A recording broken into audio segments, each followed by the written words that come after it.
Hello viewers, রিতাস UK কিচেনে আরেকটি নতুন রেসিপি দেখার জন্য সকলকে স্বাগতম। পারফেক্ট মিষ্টি তৈরি করতে হলে প্রথম শর্ত হলো ছানা তৈরি করা। ছানা ভালো না হলে হাজার চেষ্টা করলেও ভালো মিষ্টি তৈরি করা যায় না। আজ আমি আপনাদের সাথে কিভাবে পারফেক্ট ছানা তৈরি করা যায় সেই রেসিপিটি শেয়ার করব।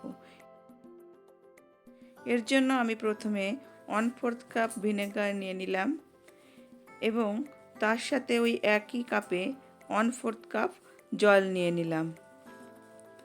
জল এবং ভিনেগার একসাথে মিশিয়ে আমি একপাশে রেখে দিলাম। এখানে আরেকটি কথা বলি, আপনারা যদি ফ্রিজের কোনো দুধ দিয়ে ছানা কাটতে চান তাহলে ওই দুধটা প্রথমে 2 ঘন্টা আগে বের করে রাখতে হবে। যখন দুধের তাপমাত্রা নর্মাল টেম্পারেচারে পৌঁছাবে তখন দুধ হাই হিটে অনবরত নেড়ে জাল করতে হবে। আমি এখানে 2 লিটার দুধ নিয়েছি। দুধটা এভাবে নাড়তে হবে যাতে দুধের ভিতরে কোনো সর না পড়ে। দুধের ভিতর সর পড়লে ছানা থেকে ভালো মিষ্টি তৈরি কখনোই করা যাবে না। দুধে যখন বলক আসবে তখন চুলা বন্ধ করে দেব এবং চুলা থেকে নামিয়ে নিয়ে 2 মিনিটের জন্য ঠান্ডা করে নেব। যেহেতু আমি 2 লিটার দুধের ছানা করব তাই 2 মিনিটের বেশি এখানে ঠান্ডা করার কোনো প্রয়োজন নাই। তবে কখনোই গরম দুধে ছানা তৈরি করা যাবে না। গরম দুধে যখন ভিনেগার বা টক জাতীয় কিছু দেওয়া হয় তখন ওই দুধ থেকে যখন ছানা তৈরি করা হয় তখন সেই ছানা শক্ত হয়ে যায়। দুধে একটা বলক উঠলেই আমি চুলা বন্ধ করে চুলা থেকে দুধ নামিয়ে নিয়েছি। এখন ঘড়ি ধরে আমি 2 মিনিট এই দুধ ঠান্ডা করে নেব। এই পর্যায়ে দুধ ভালো করে নাড়তে হবে যাতে সর না পড়ে। এখন 2 মিনিট পর আমি আস্তে আস্তে সেই ভিনেগার মিশ্রিত জল এর ভিতর ঢেলে দেব।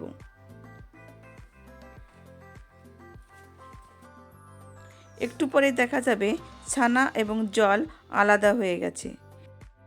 আমি একটি স্ট্রেনারে চিজগুলো পেতে রেখেছি যাতে ছানা তৈরি হওয়ার সাথে সাথে ওয়াশ করার জন্য সেখানে ঢেলে দিতে পারি। দেরি হলে ছানা কিন্তু শক্ত হয়ে যায়। যত তাড়াতাড়ি সম্ভব এই ছানা জল দিয়ে ধুয়ে ঠান্ডা করে নিতে হবে।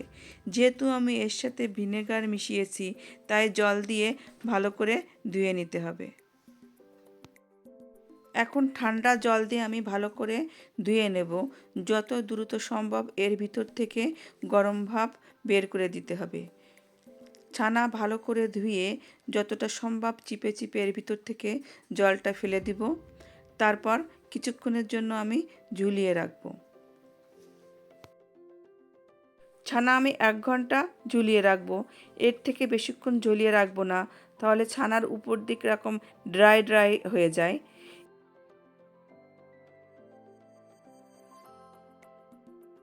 1 ঘন্টা পর চিজগুলো সহ ছানা আমি এরকম একটি শুকনা টাওয়ালের ভিতর পেঁচিয়ে রাখবো 3 ঘন্টা। তৈরি হয়ে গেল ছানা।